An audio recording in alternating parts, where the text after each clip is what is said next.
ब्रेकनंतर तुमचं स्वागत. आपण चर्चा करतो आहोत वारकऱ्यांच्या मागणीबाबत. आनंद यादव यांनी साहित्य संमेलनाच्या अध्यक्षपदाचा राजीनामा द्यावा अशी मागणी लावून धरली आहे वारकरी संप्रदायाने. आणि माझ्यासोबत आता आहे संत तुकाराम देवस्थान देहूचे अध्यक्ष हरिभक्तपरायण बापूसाहेब मोरे देहूकर. बापूसाहेब, मला सांगा, वारकऱ्यांवर आरोप होऊ लागलाय की वारकरी अतिरेकी होत आहेत, तुकारामाचा संदेशच विसरतायत. तुमचं काय म्हणणं आहे? राजीनाम्याशिवाय तुम्ही माघार घेणार नाही का?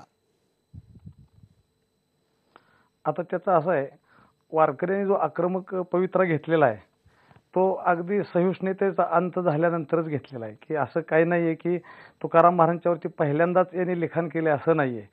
तर ते लोकांची भावना तशी झालेली आहे की परवाच्या डाऊ कंपनीमुळे की बाबा वारकरी हे नेहमीच आक्रमक बनतायत.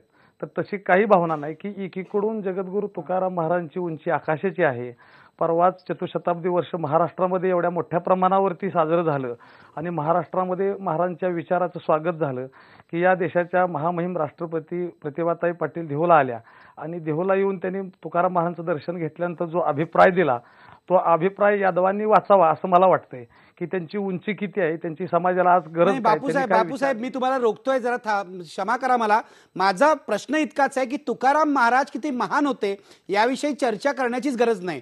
त्यांचं महानपण सगळ्या जगाने मान्य केलंय. माझा प्रश्न असा आहे, मगाशी आपल्याकडे डॉक्टर विभा देशपांडे आपल्या सोबत आहेत. ते असं म्हणाले की साहित्य संमेलनाच्या अध्यक्षांच्या राजीनाम्याची कायद्यात तरतूदच नाही आणि तुम्ही दुसऱ्या बाजूला त्यांना कायदेशीर नोटीसही पाठवलेली आहे. अशा वेळेला हे प्रकरण तुम्ही का ताणता आहात?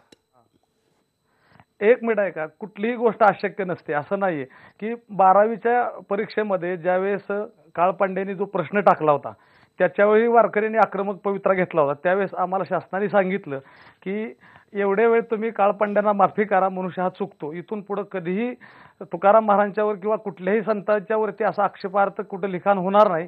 त्याची आम्ही सर्वस्वी जबाबदारी घेऊ. आता तुमच्याकडे ही सहिष्णुता पाहिजे. तुकाराम महाराजांनी रामेश्वर शास्त्रीला माफी केली, तुम्ही केली पाहिजे, हेच वाक्य त्यांनी त्यावेळेस सुद्धा आम्हाला दिलेलं होतं. आणि त्याच्यानंतर 4 वर्षांनी हा प्रयोग लगेचच घडतो. मग हे कुठंतरी थांबलं पाहिजे ना. असं काय नाही की कुठल्याही गोष्टीला शेवटी पर्याय असतोच असं नाही. बापूसाहेब, अगदी बरोबर आहे, थांबलं पाहिजे. पण आनंद यादव यांनी पुस्तक मागे घेतलं, माफी मागितली, देऊला येऊन तुकाराम महाराजांच्या चरणावर डोकं ठेवलं, हे सुद्धा तुम्हाला पुरे का होत नाहीये? माफी मागताना एक मिनिट आहे का, त्यांनी माफी मागितली परंतु त्या कादंबरीमध्ये वास्तव अशी धरून लिहिलंय. त्या कादंबऱ्या विकल्या गेल्यात लोकांच्या पर्यंत. आज कादंबऱ्या हजारो वाचतायत लोक. ते जरी माघारी घेतले तर हे त्यांच्याबद्दल केलेलं वक्तव्य समाजापर्यंत पोहोचवलेलं आहे त्यांनी. ते असं नाहीये की कुठंतरी हे थांबलं पाहिजे. आमचा उद्देश दुसरा नाही. आमचे ते दुश्मन नाहीत, वैरी नाहीत. आम्हाला जर त्यांच्याविषयी काही करायचं असेल तर वारकऱ्यांनी मागच केलं असतं. फक्त अगदी बरोबर आहे. बापूसाहेब, आपल्यासोबत डॉक्टर विभा देशपांडे आहेत. विभा, तुम्ही थेट बोलू शकता बापूसाहेबांशी. काय म्हणणं आहे त्यांचं तुम्ही ऐकलं, तुमचं यावर काय म्हणणं आहे? हो, ऐकलं. नाही, मला असं कसं विचारायचं आहे की ही कादंबरी प्रसिद्ध होऊन काही महिने झाले, त्या प्रकाशनाला यांच्यापैकी काही लोक हजर होते. तर ही कादंबरी वाचणं, त्याच्यावर विचार करणं किंवा त्याची प्रतिक्रिया व्यक्त करणं हे आधीही घडू शकलं असतं. फक्त यादवांचं ज्या वेळेला अध्यक्षपद निश्चित झालं किंवा नाव ते विजयी झाले त्याच्यानंतर हा वाद का निर्माण झाला हे अजून आम्हाला कळलेलं नाहीये.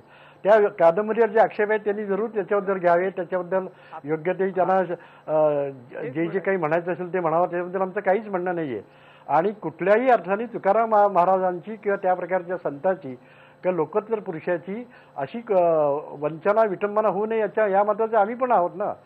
त्यामुळे फक्त प्रश्न असा आहे की आत्ताच का सुरू झालं आणि केवळ आत्ता जर यादवांना फक्त राजीनामा दिला का बाजूला केलं एवढ्यानी सगळं मिटेल असं वाटतंय का या लोकांना? अगदी. बापूसाहेब, तुम्ही उत्तर द्या. तुमच्यापर्यंत थेट पोहोचलाय विभा देशपांडेंचा प्रश्न. आता जे त्यांनी प्रश्न केलेला आहे की आतापर्यंत तो मुद्दा का उपस्थित केला नाही. यांनी 4 महिन्यापूर्वी कादंबरी आहे आणि वारकरी संप्रदायाचं एक असं तत्व आहे की संतांच्या वाङ्मयाच्या व्यतिरिक्त तो सहसा वाचण्याच्या भानगडीत पडत नाही इतर वाङ्मय. असं कुणाकडून तर त्याच्यापर्यंत पोहोचवलं जातं की तुकाराम महाराजांच्याबद्दल असे विचार मांडलेत आणि चांगले विचार लोकांच्यापर्यंत पोहोचत नाहीत, वाईट विचार लगेच पोहोचतात. तर इतक्या खालच्या दर्जाचं म्हणजे तुकाराम महाराजांच्याबद्दल ज्यांनी लिखाण केलेलं आहे असा कोण लेखक आहे?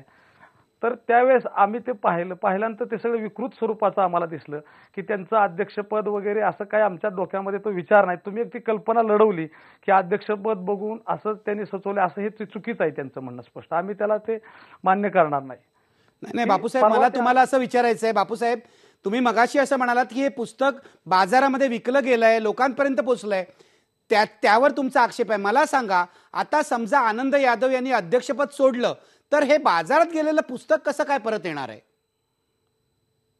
बाजारात गेलेलं पुस्तक परत येणार नाही हेही मला मान्य आहे, परंतु इथून पुढे जो कोणी साहित्यिक असं विकृत लिहित असताना थोडाफार विचार करेल. हे कुठंतरी थांबलं पाहिजे. नाही, हे थांबलं पाहिजे आणि त्यांनी माफी मागितली आहे. कोणत्याही साहित्यिकानं बेजबाबदारपणे अशा पद्धतीने लिहू नये, या तुमच्या मताशी आम्ही सगळे सहमत आहोत. पण तुमचा राग साहित्य संमेलनावर का? महाबळेश्वरकरांनी इतकी मेहनत करून ते संमेलन घेतलेलं आहे, आनंद यादव अध्यक्ष आहेत, त्या पुस्तकाविषयी संमेलन नाही, असं असताना तुम्ही थोडा संयम का दाखवत नाही? एक मिनिट आहे का, त्या साहित्य संमेलनाच्या विषयी आमचा अजिबात विरोध नाही. त्या साहित्य संमेलनाला जो साहित्यिकांना आनंद होणार आहे त्याच्यापेक्षा आम्हाला जास्त आनंद होणार आहे. त्या आनंदामध्ये आम्ही आहोत. आमचा फक्त मुद्दा तुम्ही लक्षात घ्या की साहित्य संमेलन होऊ नये अशा मताचे आम्ही वारकरी संप्रदायातले कुठलेही प्रतिनिधी, कुठलाही वारकरी नाही, हे पहिल्यांदा लक्षात घ्या. ते साहित्य संमेलन आम्ही उधळून लावणार नाही. फक्त आमचा मुद्दा आहे की अच्या ठिकाणी कोणीतरी ब असावा, एवढंच आहे. असं आहे, त्याच्यावरती कुठल्याही गोष्टीवरती शेवटी सोल्युशन निघू शकतं, पर्याय निघू शकतो. पण अच्या ठिकाणी ब कशाला हवा? आम्ही आनंदी आहोत. हा, मग एक मिनिट आहे का, त्यांनी जे काही समजा लिहिलेलं आहे ते पुढचं होणार नाही ना पुढं, ते असं मी म्हणतोय. मला पण तुम्हाला असं वाटत नाही का बापूसाहेब की ही वारकऱ्यांची एका प्रकारची एकाधिकारशाही आहे म्हणून? असं नाहीये. कोण म्हणतो एकाधिकारशाही? माझ्या मताशी सगळे वारकरी सहमत असं नाही. बापूसाहेब जो निर्णय घेतील ते सगळे घेतील अशातला भाग नाहीये. पण तुम्ही जो प्रश्न केलाय की बाबा अच्या ठिकाणी ब कशा करतात, तर त्याला मी उत्तर देतो की हे पुन्हा घडणार नाही ना. असं पुन्हा घडणार नाही म्हणून तुमच्या मताला मान देतोय आम्ही, पण ही चर्चा पुढे चालू राहणार आहे. मी आता घेणार आहे एक ब्रेक पूर्वी आपला प्रश्न बघा. आनंद यादव यांच्या राजीनाम्याची मागणी वारकऱ्यांनी जी केली आहे ती योग्य आहे का? पडद्यावर बघू शकता तुम्ही. आता 51 आणि 49 आहे. 51% होय म्हणतायत, 49% नाही म्हणतायत. तुम्ही SMS पाठवू शकता. कार्यक्रमाच्या शेवटी अंतिम निकाल मी जाहीर करीन. घेऊया एक ब्रेक. पहा फक्त IBN लोकमत.